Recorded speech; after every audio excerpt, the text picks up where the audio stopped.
igual minha barriga, Correto. assim. Bom dia se a barriga estiver, né, vazia. Depois do almoço é boa tarde. E à noite é a mesma coisa. Espetacular. É a minha teoria, Isso, né? eu também Mas não não é almocei. certo. Bom dia, então. Você Ótimo. Bom esquece dia. do meio-dia. Sempre tem alguém que meio-dia um fala, Verdade. nossa, mas já é tarde. Eu falo, beleza, chato. Ok. Vale, beleza. consegui essa. Tá certo. Boa. Obrigada, Caio. Sempre um prazer poder falar contigo.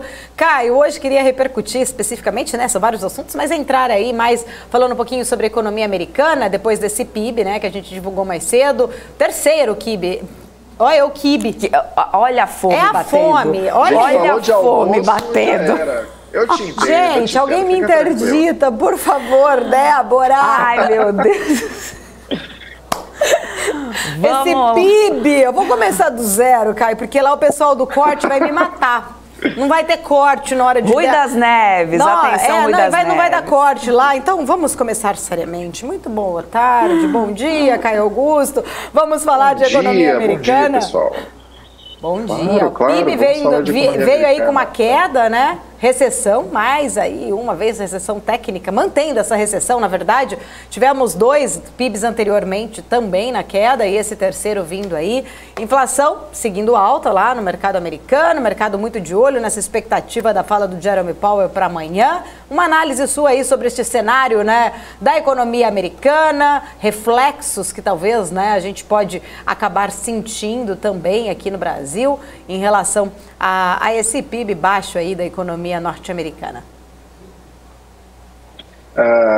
Diríamos que os Estados Unidos eles estão hoje numa situação que geralmente a gente verifica muito aqui no Brasil. A cada, sei lá, a gente não fecha uma década sem passar pela situação em que o PIB está muito em baixa ou está retrocedendo e a inflação continua bastante elevada. Se for parar para pensar, é a situação mais ou menos que os Estados Unidos se encontram hoje. A discussão sobre recessão ou não, também ela não diz muito, na verdade, né? Até lendo um pouco, antes de entrar aqui em algumas fontes diferentes, essa segunda leitura sobre o PIB do segundo trimestre, ela foi encarada como uma despiora, eu odiei esse termo, mas enfim, né? Só para brincar aqui um pouquinho. Foi encarada como uma despiora por alguns, porque falou assim, não, mas a primeira leitura era de menos 0,9, agora foi menos 0,6. E alguns consideraram que foi uma piora, porque a expectativa para essa segunda leitura era de que não saísse 0,6, saísse menos meio e tudo mais. Então, assim, no final das contas, o importante é a gente pensar que, para além de todos os aspectos metodológicos, quando a gente olha mais abertamente, o que significa é que a economia dos Estados Unidos está passando por uma grande redução. Ela está andando de lado, no mínimo. O PIB anualizado dos Estados Unidos hoje, ele é de menos 1,6%. Então, na prática, né, isso configura recessão, não é uma coisa puramente pontual, por assim dizer. Mas a grande coisa, no final das contas, é o desafio da normalização monetária, ou seja, né, trazendo o economês para o português, para onde os juros vão caminhar daqui para frente. E isso coincide, essa segunda divulgação coincide com a véspera de um comunicado aí que está sendo muito aguardado do presidente do Banco Central dos Estados Unidos no chamado encontro, no chamado simpósio de Jackson Hole, que é um simpósio que existe nos Estados Unidos, que ele é anual, no qual são discutidos diversos aspectos da economia americana e o presidente do Banco Central da ocasião sempre dá o seu posicionamento e tudo mais. E essa reunião é importante da gente ficar por dentro, porque é nela que são indicados os próximos passos das tomadas de decisão ali sobre juros nos Estados Unidos.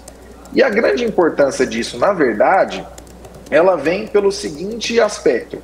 Em diversas épocas, né, claro, aí alguém que está nos assistindo, algumas pessoas que estão nos assistindo vão falar, lá vem o economista, né, que é engenheiro de obra pronta, vai falar do passado. Mas em diversas épocas, a gente pode observar que as decisões são um pouco mais fáceis de se direcionar. Vou dar um exemplo aqui, Brasil. Quando a gente teve ali janeiro, fevereiro de 2016, a gente estava com um clima muito agitado aqui no Brasil, os juros estavam bastante elevados, e era a época pré-impeachment da Dilma. né? Então as expectativas que existiam era, entrando, a Dilma deve sair, né? Crime de responsabilidade, tudo mais, o Congresso está bastante alinhado, o Senado está bastante alinhado ali, então ela deve sair, entra o Temer, e o que o Temer deve fazer? Ele indicou ali naquele programa, Ponte para o Futuro, tudo mais, então deve ser uma guinada um pouco mais liberal, de controle de contas públicas e tudo mais. Então ali naquela época, qual que era a expectativa? Temos juros muito altos, se a situação continuar nessa, se a situação não for por esse caminho, os juros vão ficar ainda mais altos por mais tempo, mas nós temos uma perspectiva positiva. Agora, quando a gente olha para a situação dos Estados Unidos hoje, por um lado, a gente olha a inflação e fala, tá, se a gente for olhar a inflação, os juros ainda têm que subir muito. Eles estão na faixa de 2,25% a 2,5% lá nos Estados Unidos, né? Então, e a inflação está em 8,5%. Então, beleza, esse é um lado. Mas se você olha para outro lado, essa subida, que para alguns é trivial e óbvia, para outras pessoas ela não é tão simples assim, porque a economia acabou de ser declarada aí, pelo menos pelos padrões do IBGE, os padrões que a gente utiliza aqui no Brasil, a economia acabou de entrar numa recessão técnica e o mercado... E aí vem uma terceira complicação, que é o segundo ponto que o Fed olha para tomar as decisões. O primeiro é a inflação e o segundo, que ele olha conjuntamente, é o desemprego. E o mercado de trabalho nos Estados Unidos está absolutamente aquecido. É a menor taxa de desemprego em décadas.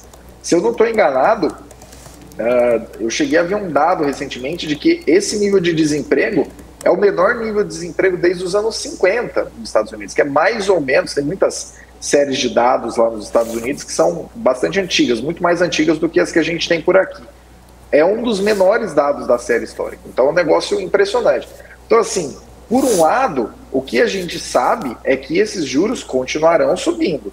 Tanto é que se espera aí essa fala do Powell amanhã em Jackson Hole, mas há uma expectativa muito grande de que os juros subam ou 75 basis points por uma terceira vez ou 50 basis points. Mas assim, ninguém está falando em 25 basis points, ninguém está falando em andar de lado e ninguém está falando em cortar. Pelo simples fato de que um direcionamento bastante explícito que existe, que é feito pelo Fed, que é o dot plot, né, quando eles sinalizam, todas as pessoas que votaram ali pela definição das taxas de juros, sinalizam onde elas acreditam que estarão essas taxas de juros para o final daquele período, para o final do próximo período, no final de um horizonte relevante. Para o final de 2022, na decisão de junho, que foi a primeira de 75 basis points, todos já esperavam que os juros terminem esse ano acima de 3%, então quer dizer, está na faixa 2,25%, 2,5%, tem pelo menos até o final do ano um aumento de 75 basis points, pelo menos. Não um aumento de 75 basis points, né, ou 3,25, enfim, tem pelo menos esse aumento. Para o ano de 2023, a previsão mais alta que foi colocada, lembrando, na reunião de junho, ainda saíram outros dados depois disso, então isso pode ficar ainda mais complicado. A previsão mais alta para 2023, naquele dot plot, era de que os juros chegariam a 4,5%. E, mais importante do que isso, que eu acho que é uma parte que o mercado, eu não sei se o mercado está olhando isso com a atenção que deveria estar olhando. A previsão no horizonte relevante de tempo, que é o famoso, no futuro a gente espera que a taxa de juros esteja por aqui, a previsão mais baixa para o horizonte relevante de tempo foi de 2%. Então tem muita... E aí você fala, 2% é muito próximo do que está agora.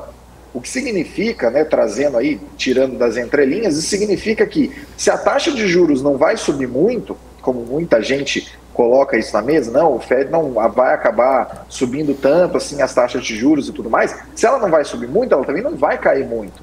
Quem estiver realmente colocando na mesa, com as informações e expectativas que temos hoje, tá, pessoal? Quem estiver colocando na mesa que daqui a pouco o Fed joga a taxa virtualmente para zero, não tem a menor ideia do que está falando, entendeu? Está viajando. A normalização monetária, tanto nos Estados Unidos, a gente está falando dos Estados Unidos agora, mas a Europa também passa por um cenário muito complicado, uma enorme sinuca de bico, por assim dizer. Nossa, uma enorme sinuca de bico. Estava falando tudo termo técnico e vem para sinuca de bico. Mas, enfim, o desafio de normalização monetária ele ainda é muito longo, entendeu?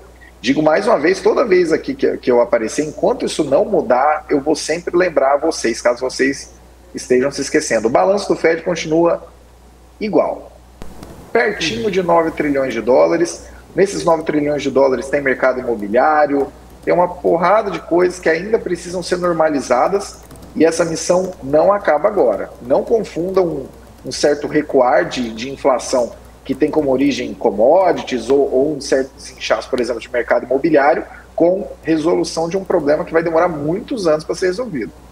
Uhum. A gente tem falado também, viu, Caio, sobre os dados, né? A gente já falou até com algumas pessoas aqui na nossa programação sobre isso, sobre os dados de emprego lá dos Estados Unidos, né? Principalmente porque eles têm vindo muito fortes.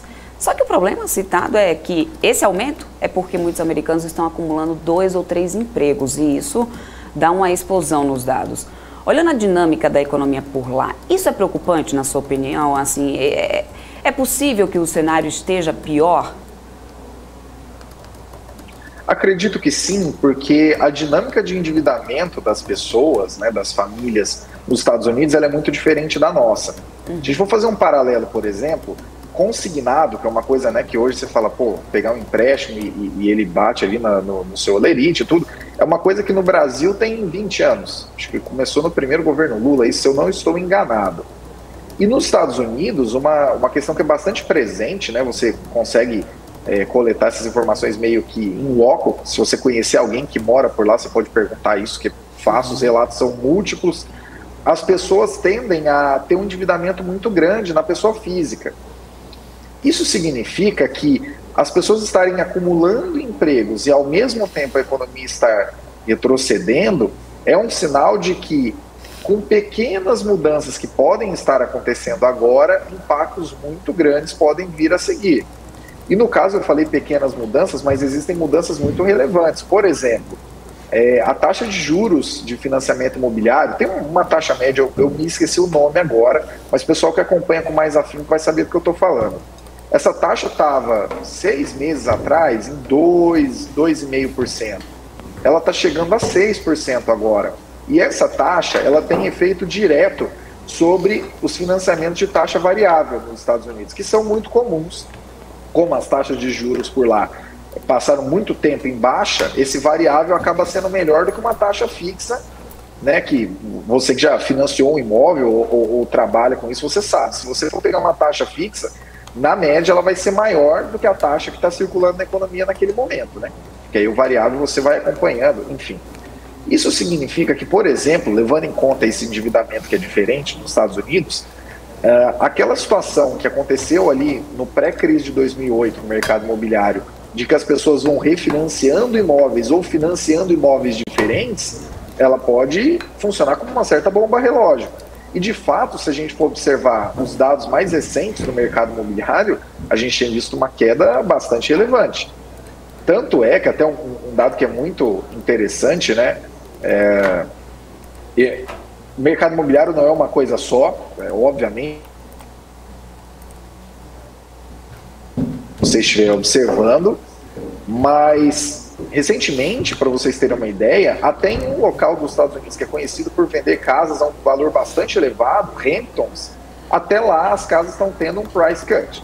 Para vocês terem uma ideia, uma casa nesse local aí, na casa de 6 milhões de dólares para cima, estão sendo observados, isso deu na Bloomberg recentemente, estão sendo observados cortes de pelo menos 500 mil dólares.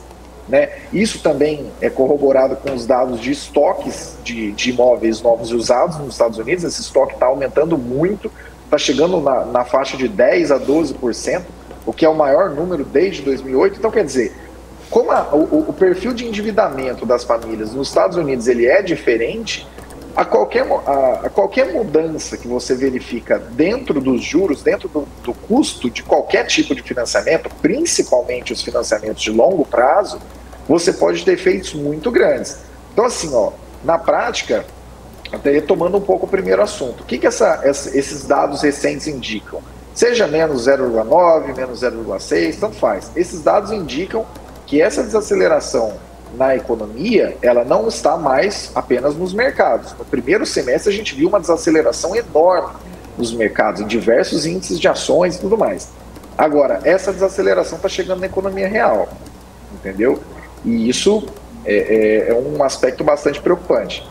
pelo lado do emprego é muito positivo, que a gente tem uma taxa muito baixa, mas esse acumular de empregos sinaliza que as coisas não estão fechando tanto assim de maneira positiva e resiliente quanto se imagina, em minha visão. Perfeito. Caio, eu vou trazer aqui, inclusive, o Marco Saravalli. Ele tem uma pergunta para você, vou deixar porque ele disse que era só uma pergunta, tá? Seu Marco Saravalli. É uma pergunta, mas que envolve, eu acho que mais de alguns anos aí, décadas de economia, de finanças. Bom dia, Caio, tudo bom? E aí, meu caro, tudo bem? Pode mandar, tudo ótimo. Ô, Caio, até tá falando aqui anteriormente, falando um pouquinho sobre a regra de Taylor, né? A gente não vai ter aqui tempo suficiente para explicar, acho que é melhor fazer o MBA do time do Terraço, né, para entrar em detalhes. Mas se você conseguisse explicar, até porque qual que foi o que eu estava discutindo, que talvez seja a discussão lá em Jackson Hole, nesses próximos 2 dias. Pô, será que continua funcionando as mesmas teorias que a gente sabia que vinha funcionando durante 10, 20, 30, 40 anos, né? E chega uma hora e fala assim, pô, será que continua funcionando? Porque se eu usar uma regrinha simples, esses juros já deveria estar, olhando para as últimas crises de inflação, né, não são tão comuns assim nos Estados Unidos, a gente já deveria estar em juros de 8, 9% talvez, né? Olhando para essa condição. Então, essa provocação que eu queria falar para você, unindo um pouco a academia, um pouco esse encontro que vai acontecer, um pouco a prática, né? Será que vamos ter, na teoria, deveríamos ir para os juros a 6, 7, 8%? Praticamente não existe essa possibilidade, enfim, olhar todos esses fatores e um pouco da academia também, né? Como é que a academia está se revirando nesse momento, né? Na verdade, para vocês que nos acompanham, vocês não sabem que a regra de Taylor, o mais importante de você saber dessa regra é o seguinte: os juros, eles reagem à inflação, eles acompanham a inflação. O que significa isso? O juro está num certo patamar, significa que os níveis de preços, que a inflação, está permitindo que aquilo aconteça. Por exemplo, jogar aqui para o Brasil, taxa de juros Selic em 13,75%, e a inflação aí rodando, deve terminar o período a 7, abaixo de 7, alguns dizem que até rumando aí para 6, por uma forte redução que a gente observou no curto prazo. Isso significa que, se a inflação for convergindo porque a gente acredita que seja a meta, e a meta está em torno, para esse ano é 3,25%, para o ano que vem é 3%, se a gente acreditar, se na prática isso, né, se convergir na inflação, que os preços estão convergindo para essa meta, isso significa que os juros podem começar a cair e dar esse intervalo. E o contrário também é verdadeiro. Se a gente verifica que os núcleos da inflação e que a inflação como um todo está avançando, está divergindo da meta e subindo muito, aí os juros têm que subir. Essa é a maior importância sobre a regra de Taylor. E eu acredito que agora, Saravalli, a complicação do curto prazo é que existem 2 grandes grupos de fatores que você pode observar dentro dessa inflação. E a dificuldade, não aqui no Brasil, porque a gente já está muito próximo do fim do nosso ciclo de aperto monetário, talvez até já chegamos nele, mas a grande dificuldade lá fora está em definir o que são fatores que podem ser afetados via juros, né, que seriam os fatores de demanda, que você aumenta o custo do dinheiro, você torna mais caro, as pessoas fazem menos transações e a inflação começa a se reduzir. Basicamente é esse o resumo do caminho. E o que não estaria ligado a juros. Por exemplo, se a gente for jogar para o caso europeu, guerra na Ucrânia, redução ali de insumos agrícolas, redução de safras, redução de dificuldade ali no acesso ao gás, que é bastante utilizado, ali, principalmente numa potência industrial que é a Alemanha, e assim vai. Esse tipo de fator, você pode colocar os juros em 500%, que não vai alterar em absolutamente nada. Não vai alterar a boa vontade, para usar um grande eufemismo, do Putin em liberar o gás, não ficar fazendo manutenção programada. Eu nunca vi tanta manutenção programada em duto de gás na minha vida, mas enfim, não vai alterar os ânimos geopolíticos, por exemplo. Agora, existem muitas coisas que indicam que os juros deveriam continuar subindo. Tanto é que até um ponto, Saravalli, você falou desse ponto da regra de Taylor. Um dado que é interessante que as pessoas saibam é o seguinte: desde 1970, Todas as vezes que o Fed decidiu subir os juros, porque estava passando por algum surto inflacionário, alguma coisa do tipo, alguma crise inflacionária, essa subida de juros só parou quando ela superou a inflação para 12 meses do corrente período. E se a gente for olhar isso, beleza, a inflação, muito provavelmente, essa é uma discussão que está acontecendo em Jackson Hole, a inflação, muito provavelmente a gente já viu o pico dela passar, talvez tenha sido aqueles 9,1%, só que assim, ela continua em 8,5%, ela continua muito elevada, o centro ali da inflação continua também bastante elevado, e a taxa de juros está na faixa 2,25% a 2,5%. Então, quer dizer, ela vai a 4%, ela vai a 6%, muito provavelmente ela não vai subir tanto assim. Só que o que precisa ficar claro é que a maior dificuldade agora não é se ela vai subir muito até onde ela vai, mas por quanto tempo ela vai ficar num patamar que é acima do que muita gente está esperando. Tem muita expectativa, principalmente no setor de tecnologia, né, que é um setor bastante inovador, mas que distribui seus resultados ao longo de um espaço grande de tempo. Então, quer dizer, ele é muito sensível à taxa de descontos. Se o juro subir muito, ele desconta muito do valuation. Tem muito setor hoje no mundo inteiro, focando agora nos Estados Unidos, que está levando em consideração que os juros vão voltar muito rapidamente. E digo de novo, a expectativa mais baixa, assim, ó, nossa, no melhor cenário possível, é que os juros voltem no intervalo relevante de tempo, ou seja, de 2023 em diante, 2024, 2025, que os juros voltem para 2. A gente está em 2,25. Então, assim, ó, e inclusive até por motivos diferentes, mas essa é uma preocupação que eu acho que está sendo muito pouco observado pelo mercado, aqui no Brasil também. Não é o quanto a Selic ainda vai adiante, provavelmente ela nem vai mais adiante. Se a gente for olhar ali, a expectativa do Focus é que ela fique em 13,75, talvez vá para 14, 14,25, sei lá. Mas o problema é o quanto tempo ela vai ficar acima de um patamar que desincentive negócios, desincentive outros investimentos, desincentive inovação. E por todo esse discurso que eu estou fazendo, eu não estou dizendo que o Banco Central tem que entrar e baixar juros na canetada não, tá, pessoal? Só estou dizendo que essa prudência com os níveis de preço, ela demanda mais cuidado do que a gente tem observado. Mesmo, e uma outra coisa muito importante, Banco Central nenhum age sozinho, Banco Central nenhum faz mágica se agir sozinho. Se o governo, e qualquer que seja o governo, e seja aqui ou seja fora, continuar soltando incentivos que movimentam a economia e fazem com que ela continue aquecida, você pode fazer o que você quiser com os juros que essa economia vai continuar sofrendo. E os impactos da inflação, eles batem em todo lugar. Eles começam, se por um lado, né, a discussão nos Estados Unidos, pelo menos até 2 trimestres atrás, era qual o pricing power, o quanto as empresas conseguiriam repassar a inflação aos seus consumidores. Hoje a discussão já é muito mais focada no demand destruction, que é o famoso o quanto esse avanço nos preços tem diminuído. E para não ficar no grego, só voltando para esse ponto do mercado imobiliário. Em Hamptons, um ano atrás, todo mês que você fosse olhar, estava 100, 200 mil dólares mais caro um imóvel. E agora esses imóveis estão reduzindo aí na casa de 500 mil dólares. Entendeu? O que significa isso na prática? Que o preço subiu muito além das capacidades, mesmo em renda elevada.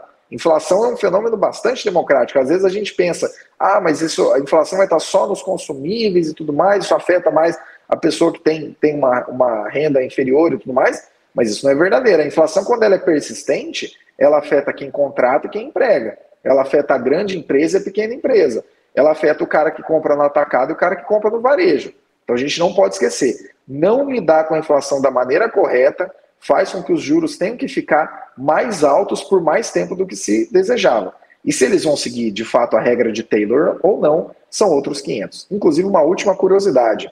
Antes do Powell assumir como presidente do Fed, uma pessoa que estava sendo cotada para assumir era justamente o Taylor. Ia ser muito interessante o Taylor lidando com a regra de Taylor na realidade. Caio. Quer despedir aí, Cadê nós aqui na tela com o Caio? Vamos lá, estamos aqui. Agora, Thaís aqui, mas é tudo. Agora, Paula, vai despedir do Caio. Pode pôr as duas, não tem problema. Só para despedir aqui do Caio. Caio Augusto, sempre um prazer poder falar contigo. Obrigada, como sempre, grande Caio, todo o time do Terraço Econômico. Inclusive, a gente tem mostrado aí muito no nosso break, né? MBA aí, quem quiser saber mais aí, é esse MBA aí do Terraço Econômico, né, Caio? Já dá um spoiler aí, rapidamente, né? O que tem de conteúdo? Eu preciso fazer, viu, gente? Confesso. Todos nós, né? Todos nós. Cara, conteúdo preparado muito carinho, até recentemente, até se você for olhar aqui, você que acompanha a BMC, você vai ver que a gente entregou para vocês gratuitamente 2 aulas, a gente lecionou essas 2 aulas, uma delas inclusive eu estava lá, e o nosso conteúdo é o seguinte: você está no mercado, você lida com clientes o tempo todo, você tem recomendações a dar, você entende de modelos e tudo mais, só que o problema é que você não entende como essas recomendações que você passa adiante e as decisões que você toma dentro do mercado são afetadas pela economia como um todo. Esse nosso MBA, ele pega tanto pela parte mais direta de economia, passando pelo aspecto comportamental da economia, chegando a aspectos políticos e de economia internacional, e no final das contas falando dos players do mercado financeiro, né, quem são, como é que funcionam, como é que observam as transações e tudo mais, e no final das contas chegando para o que o que costuma importar para muita gente dentro do mercado, que é entender como o valor de uma empresa muda ao longo do tempo. Então, assim, isso foi de maneira resumida, são 8 módulos, é inteiro online, você pode assistir da onde você estiver.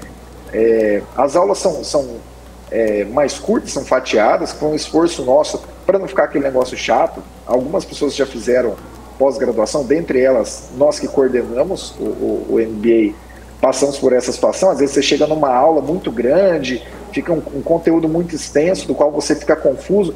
A gente dividiu vários conteúdos para ficar mais fácil. Fiquei com dúvida nessa parte, volta e assiste a aula. Então as aulas são de 15 a 30 minutos e não de 2 horas, feito para você assistir da onde você estiver, quantas vezes você quiser. Tem a parte de dúvidas, enfim, material preparado com bastante carinho, e estamos para fechar aí a primeira turma. Então não perca, aparece aqui no break direto.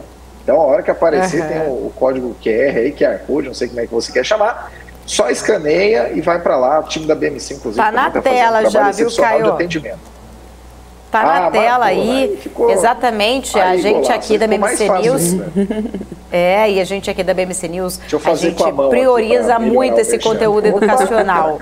Tá aí. Só apontar a câmera aí do celular para esse QR Code ou QR Code, como muitos chamam. É a nossa missão muito educacional, a gente prioriza muito, né? A gente acredita que a educação é a base fundamental para uma mudança, né? Exatamente de qualidade de vida de uma forma em geral, para as pessoas entenderem cada vez mais, né, exatamente do assunto. E vocês do Terraço sempre muito didáticos na forma de tratar o assunto. O economês que o Caio fala, né, o Caio, o Caio usa um termo, como que você fala, Caio? É o economês sem... Simples sem ser simplista. Simples sem ser simplista. Perfeito, eu acho sensacional essa sua fala. Também tem o Economia em Pílula, né? Temos aí as redes sociais do Terraço. Eu sou consumidora, falo assim, vou aprendendo muito. E é da forma como ele falou, né? Tratar de um assunto que antigamente era visto como algo muito difícil e as pessoas, elas se blindam. Eu não entendo nada, não vou. Pelo contrário, né? É o simples sem ser simplícito, trazendo com uma forma muito didática e clara questões muito importantes. Obrigada, Caio. Parabéns mais uma vez aí a você, todo o time, o Vitor, né? Todo mundo aí do Terraço também, que sempre estão aí ajudando a gente aqui na BMC News, nesta construção também, né? Desse canal aqui. Muito obrigada. O Arthur também, todo mundo aí do Terraço. Beijo a todos. Agradeço imensamente. Convido você que nos acompanhou, você que gosta aí das aparições minhas, do Arthur, de nós do Terraço, procura aqui, tá nos vídeos aqui da BMC, as 2 aulas que a gente deu e tome essa decisão. Invista na sua educação, porque educação, como diria a minha avó, é a única coisa que não tiram de você jamais. E não é mentira. Exatamente. Beijo, vó. É verdade. Valeu, pessoal. Precisando, estamos aí. Tá certo. Obrigada, Caio Augusto. Sempre um prazer. Tchau, tchau.